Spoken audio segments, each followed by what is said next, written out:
इस मूवी की शुरुआत एक सुनसान कैलिफोर्निया के रेगिस्तान में होती है, जहां एक ग्रुप ऑफ स्पेक्टेटर्स एक फिल्म देखने के लिए इकट्ठा होते हैं। एक पुलिस की कार जल्दी से वहां पे पहुंचती है और प्रॉप्स के तौर पे रखी सभी चेयर्स को तोड़ देती है। शेरिफ चैड कार से उतरता है। वो शुरू करता है यह कहकर कि सिनेमा में कई मोमेंट्स बिना किसी रीजन के होते हैं। वो समझाता है कि सभी शानदार फिल्मों में एक ग्रेट एलिमेंट होता है जिसका नाम होता है नो रीजन, क्योंकि लाइफ खुद बिना किसी रीजन के भरी हुई है। शेरिफ फिर अपना पानी जमीन पर गिरा देता है, इस एक्ट को इम्प्रेसाइज करते हुए कि इसका कोई भी रीजन नहीं है। जब वो वहां से चला जाता है तो एक अकाउंटेंट सभी को दूरबीन बांट देता है और वह अकाउंटेंट भी साइकिल से वहां से चला जाता है। अब वे सारे लोग जो कि मूवी देखने के लिए इकट्ठा हुए हैं अपने दूरबीन से दूर की तरफ देखने लगते हैं और मूवी की शुरुआत का इंतजार करते हैं। पहले तो उन्हें रेगिस्तान के अलावा वहां पे कुछ नहीं दिखाई देता। फिर उनमें से एक दर्शक यह कमेंट करता है कि क्या ये पुरानी साइलेंट फिल्म है, लेकिन अचानक एक औरत कचरे का एरिया देखती है और वहां पे उसे कुछ हिलता हुआ दिखाई देता है। वो अपने फ्रेंड्स को भी उसी तरफ देखने को कहती है। सीन शिफ्ट होता है एक गार्बेज एरिया में, जहाँ एक कार का टायर जिसका नाम रॉबर्ट है अचानक से जिंदा हो जाता है। पहले वो खड़ा होना सीखता है और फिर रोल करना सीख जाता है। फिर वो एक पानी की बोतल का एनकाउंटर करता है। वह थोड़ी देर तो उस पानी की बोतल को देखता है और फिर उसे कुचल देता है। फिर एक स्पाइडर को देखकर उसे कैजुअली क्रश कर देता है। लेकिन जब वो एक बियर की बोतल के पास आता है तो उसके ऊपर से गुजरकर उसे तोड़ नहीं पाता और वह फ्रस्ट्रेट हो जाता है। फ्रस्ट्रेट होकर वह वाइब्रेट करने लगता है और अपने साइकोकाइनेटिक पावर यूज करके उस बोतल को फोड़ देता है। ये देखकर सारे दर्शक एक्साइटेड हो जाते हैं और इस फिल्म में इंटरेस्टेड हो जाते हैं। अगले सीन में रॉबर्ट जो है वो ट्रेवल करते हुए टाउन की तरफ चला जाता है। रास्ते में वो एक टिन के कैन को अपनी साइकोकाइनेटिक पावर्स यूज करके फोड़ देता है। फिर वो अपनी जर्नी कंटिन्यू करता है। रात को एक पेड़ के नीचे आराम करता है। अगली सुबह टायर की मैजिक ट्रिक देखने के इंतजार में ऑडियंस भी वहां पे खुली हवा में ही सो जाती है। अगली सुबह रॉबर्ट जगता है और एक पास में रखे हुए पॉन्ड से पानी पीता है। जैसे ही वह पानी पीता है उसको एक खरगोश दिखाई देता है। उस खरगोश को देख के वह वाइब्रेट करता है और अपने साइकोकाइनेटिक पावर से उसको भी उड़ा देता है। अपनी इस पावर से रॉबर्ट काफी खुश होता है और डिजर्ट की तरफ चलने लगता है। उसी टाइम अकाउंटेंट वापस आता है और ऑडियंस को जगाता है जो कि डिजर्ट में सोए हुए हैं। सबको जगाने से पहले वह उस एरिया को अच्छे से देखता है और 2 सोए हुए आदमियों के पैसे भी चुरा लेता है। फिर ऑडियंस को जगाता है और फिल्म देखने के लिए रेडी होने के लिए कहता है। कुछ मेंबर्स कंप्लेन करते हैं कि उनको काफी भूख लग रही है, उनको ब्रेकफास्ट चाहिए, लेकिन अकाउंटेंट उन्हें इग्नोर करता है और उन्हें थोड़ी देर इंतजार करने के लिए कहता है क्योंकि फिल्म अपने क्लाइमैक्स तक पहुंचने वाली है। उसके बाद रॉबर्ट जो कि एक टायर है एक ब्यूटीफुल महिला को ड्राइविंग करते हुए देखता है और उस पर अपनी पावर यूज करने की कोशिश करता है, लेकिन वह सिर्फ उसकी कार को बंद कर पाता है। और जैसे ही वह उस गाड़ी के पास जाने की कोशिश करता है एक ट्रक अचानक से आ जाता है और उसके ऊपर से गुजर जाता है, जिससे उसका कनेक्शन ब्रेक हो जाता है और उस महिला की गाड़ी वापस स्टार्ट हो जाती है। इससे उस टायर को बहुत ज्यादा गुस्सा आ जाता है और वो अपनी पावर्स यूज करके एक कौवे को उड़ा देता है। फिर वो उस ट्रक के पीछे चला जाता है और एक गैस स्टेशन पर पहुंचता है जहां ड्राइवर किसी से फोन पे बात कर रहा होता है। ड्राइवर जैसे ही अपनी गाड़ी को चालू करता है रॉबर्ट उसे रोक देता है। फिर वह टायर वायलेंटली हिलने लगता है और ट्रक ड्राइवर पर कंसंट्रेट करता है, जिससे कि उसका सिर फूट जाता है। यह देखकर दर्शक बहुत ज्यादा एंजॉय करते हैं क्योंकि उन्हें लगता है कि यह सिर्फ एक मूवी का हिस्सा है। अपना रिवेंज लेने के बाद रॉबर्ट पास वाले गांव में पहुंचता है जहां पर उसे वह महिला वापस मिलती है। वो अपनी कार पार्क करती है और एक होटल में चेक इन करती है। रॉबर्ट भी उसे खुले दरवाजे से देख रहा होता है। थोड़ी देर बाद वह महिला अपने दरवाजे को बंद कर लेती है। फिर वो टायर उसके पास वाले रूम में चला जाता है और वहां पर कंफर्टेबल होकर आराम से टीवी देखता है और अपनी पावर यूज करके चैनल चेंज करता है और थोड़ी देर बाद आराम से बेड पे सो जाता है। दर्शक दूर से ये सब देख रहे होते हैं। उन्हें ये लगता है कि यह सब एक मूवी का हिस्सा है। बाद में उनको पता चलता है कि अकाउंटेंट जो कि फिल्म के पीछे है वो भी उसी होटल में स्टे कर रहा होता है। जैसे ही वो अपने शूज क्लीन कर रहा होता है उसके पास एक कॉल आता है जो कि उसके मास्टर का था। मास्टर जो भी उसको ऑर्डर्स देता है वह उसे प्रॉमिस करता है कि वह उन्हें पूरा करेगा। नेक्स्ट मॉर्निंग वह अकाउंटेंट अपना ब्रीफकेस खोलता है जो कि बहुत सारे हथियारों से भरा हुआ होता है। उसमें से वह 2 खतरनाक चाकू निकाल लेता है अब जिस रूम में रॉबर्ट रुका हुआ रहता है वहां पर एक मेड एंटर करती है।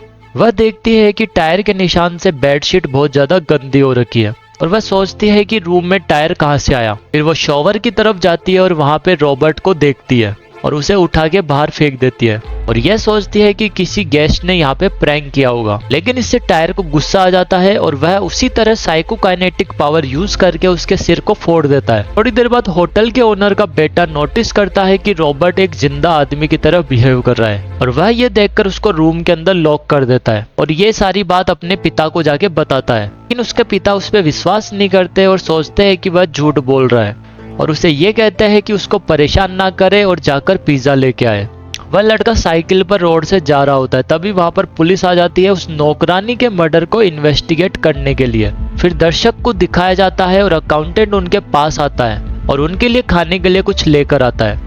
वे सारे दर्शक 2 दिन से भूखे होते हैं, इसलिए वह उस खाने पे टूट पड़ते हैं। लेकिन वहां पर एक आदमी व्हील चेयर पर होता है जो कि उस खाने को नहीं खा पाता। फिर सीन शिफ्ट हो जाता है रोड की तरफ, जहां पर होटल ओनर का बेटा पिज्जा लेकर वापस आ रहा होता है। एक मरे हुए कौवे को देखता है जो कि रॉबर्ट ने मारा था। वह उस मरे हुए कौवे की बॉडी को उठाता है और पिज्जा के ऊपर रख देता है एक टॉपिंग के तौर पर, क्योंकि उसके पिता को यह सब बहुत पसंद है। होटल में रॉबर्ट उस महिला को स्विमिंग पूल में रिलैक्स करते हुए देखता है। जब वह महिला उस पुल से निकलती है, रॉबर्ट भी उस पुल में चला जाता है और वहां पे आराम से रेस्ट करता है। कुछ ही देर बाद दर्शकों में से एक लड़के के पेट में बहुत ज्यादा दर्द होने लगता है।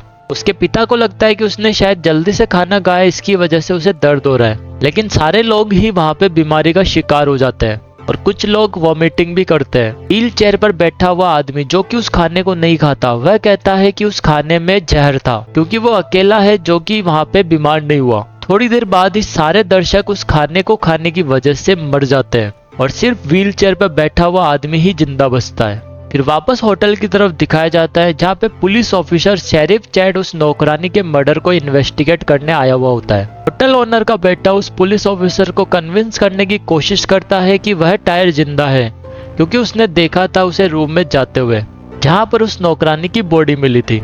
लेकिन वह पुलिस ऑफिसर इस बात पर बिलीव नहीं करते और उसके पिता भी उस पर गुस्सा हो जाते हैं। उसके पिता इतना गुस्सा हो जाता है कि वह उस टायर को जमीन पर मारते हैं और उठाकर बाहर फेंक देते हैं। अचानक से पुलिस ऑफिसर शेरिफ की घड़ी पर एक अलार्म बजता है जो कि अनाउंस करता है कि उनका एक्ट खत्म हो गया है।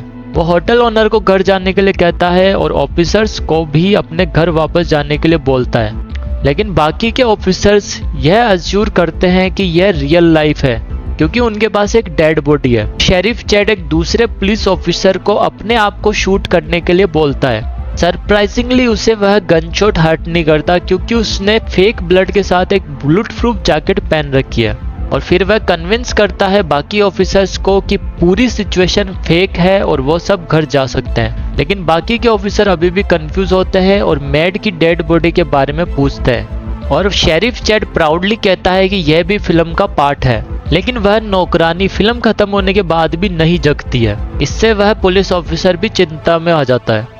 वह उस होटल ओनर के पास जाता है और उस नौकरानी के बारे में पूछता है। जैसे ही वो लोग बात कर रहे होते हैं, रॉबर्ट टायर वहां पे अचानक से आ जाता है और होटल ओनर के सर को उड़ा देता है। यह हॉरिफिक मर्डर देखने के बाद शेरिफ चैड को विश्वास हो जाता है कि यह सब मूवी नहीं है बल्कि एक रियल लाइफ का हिस्सा है। और फिर वह होटल ओनर के बेटे की बात पर भरोसा करता है और रियलाइज करता है कि टायर ही सबको मार रहा है। और थोड़ी देर बाद वह बाकी ऑफिसर से माफी मांगता है, क्योंकि उसने इन सबको एक मूवी समझा था। और वह उनको ऑर्डर देता है कि अब उन्हें इस टायर को मारना पड़ेगा। मीनवाइल रॉबर्ट टायर एक मिरर के पास आता है और फाइनली अपना रिफ्लेक्शन देखता है और उसे रियलाइज होता है कि वह एक आदमी नहीं है बल्कि एक टायर है। उसके बाद सीन शिफ्ट हो जाता है व्हीलचेयर आदमी के पास, जो अकेला जिंदा बचा होता है फिल्म देखने के लिए। जैसे ही वो दूरबीन से सब कुछ देख रहा होता है, वहां पर अकाउंटेंट आ जाता है और वह इस बार भी पॉइजन वाला फूड टेबल पर रख देता है। इससे हमें पता चलता है कि अकाउंटेंट उस व्हीलचेयर वाले आदमी को भी मारना चाहता है और फिल्म को खत्म करना चाहता है। लेकिन व्हीलचेयर वाला आदमी कुछ भी खाने के लिए मना कर देता है और उसे अकेला छोड़ने के लिए कहता है। और अकाउंटेंट उसे डराने की कोशिश करता है और यह बताता है कि बचपन में उसने अपने बड़े भाई को बहुत बुरी तरीके से मारा था। और अपनी बचपन की स्टोरी बताते बताते अकाउंटेंट गलती से खुद ही वह फूड खा लेता है। थोड़ी देर बाद वह भी उन दर्शकों की तरह मर जाता है। लेकिन व्हीलचेयर गाय अभी भी किसी को हेल्प करने के लिए नहीं बुलाता, क्योंकि उसे लगता है कि अभी भी यह सब एक एक्ट का हिस्सा है और अभी भी मूवी चल रही है। उसके बाद पुलिस रॉबर्ट को रोड पर पकड़ने की कोशिश करते हैं और फाइनली उसका सामना करते हैं। लेकिन यह पुलिस की बहुत बड़ी मिस्टेक होती है, क्योंकि रॉबर्ट उनके सामने आता है और वाइब्रेट करता है और अपनी साइकोकाइनेटिक पावर यूज करके पास में बैठे पुलिस ऑफिसर के सर को उड़ा देता है और थोड़ी देर बाद वह वहां से भाग जाता है। पुलिस से भागते हुए रॉबर्ट को दिखाई देता है कि एक आदमी काफी सारे टायर्स को जला रहा होता है। यह देखकर वह गुस्सा हो जाता है और उस आदमी को भी उड़ा देता है। उसके बाद 3 दिन बीत जाते हैं और पुलिस अभी भी उस टायर की तलाश कर रही होती है। वह टायर उन्हें एक घर के अंदर मिलता है, जहाँ पे घर में रहने वाले आदमियों को उस टायर ने मार दिया था और वह आराम से टीवी देख रहा होता है। पुलिस ऑफिसर्स उस टायर को हमेशा के लिए मारने का प्लान बनाते हैं और वो एक प्लान बनाते हैं उस टायर को मारने का, जिसके अंदर वह रोबोट महिला के अंदर बॉम्ब रखेंगे और जैसे ही टायर उसके पास आएगा वह उसे उड़ा देंगे। लेकिन जैसे ही वह टायर उस रोबोट महिला के पास आता है वह उसके सिर को उड़ा देता है और पुलिस ने जो बॉम्ब उस महिला के अंदर रखा था वह एक्सप्लोड नहीं हो पाता और पुलिस का प्लान यहाँ पे फेल हो जाता है। यह देखकर पुलिस ऑफिसर शेरिफ बहुत ज्यादा गुस्सा हो जाता है और शॉटगन लेके अकेला अंदर चला जाता है उस टायर को मारने के लिए। वो उस घर में घुसता है और रॉबर्ट को शॉटगन से मार देता है और फिर बाहर आके व्हीलचेयर वाले आदमी को उस टायर का बचा हुआ हिस्सा दे देता है। व्हीलचेयर वाला आदमी अभी भी इस मूवी के खत्म होने का इंतजार कर रहा होता है एंड उसे अभी भी नहीं पता होता कि यह सब एक रियल लाइफ है। इसके बाद वह पुलिस ऑफिसर्स वहां से चले जाते हैं और व्हीलचेयर वाले आदमी के पास अंदर से एक साइकिल आती है और वह व्हीलचेयर वाला आदमी रियलाइज करता है कि रॉबर्ट की आत्मा अब इस साइकिल के अंदर आ चुकी है। रॉबर्ट को अपने सामने देखकर व्हीलचेयर वाला आदमी डर जाता है और उसे बताता है कि वह एक दर्शक है और फिल्म का कैरेक्टर नहीं है, इसलिए उसे छोड़ दे। लेकिन रॉबर्ट उसकी बात को इग्नोर कर देता है और उसे भी मार देता है। इस बार वह उसका सर नहीं बल्कि पूरी बॉडी को उड़ा देता है। इससे यह पता चलता है कि रॉबर्ट अब और भी ज्यादा पावरफुल हो गया है। इसी के साथ फिल्म का एंडिंग सीन दिखाया जाता है, जहां पर यह साइकिल एक आर्मी तैयार कर लेती है टायर्स की और हॉलीवुड जाने के रास्ते की तरफ चलते रहते हैं। तो गाइस ये थी इस मूवी की स्टोरी। इस मूवी का नाम रबड़ है। अगर आपको ऐसी ही और मूवीज की स्टोरी देखनी है तो प्लीज चैनल को सब्सक्राइब करें। मिलते हैं जल्दी नेक्स्ट वीडियो में।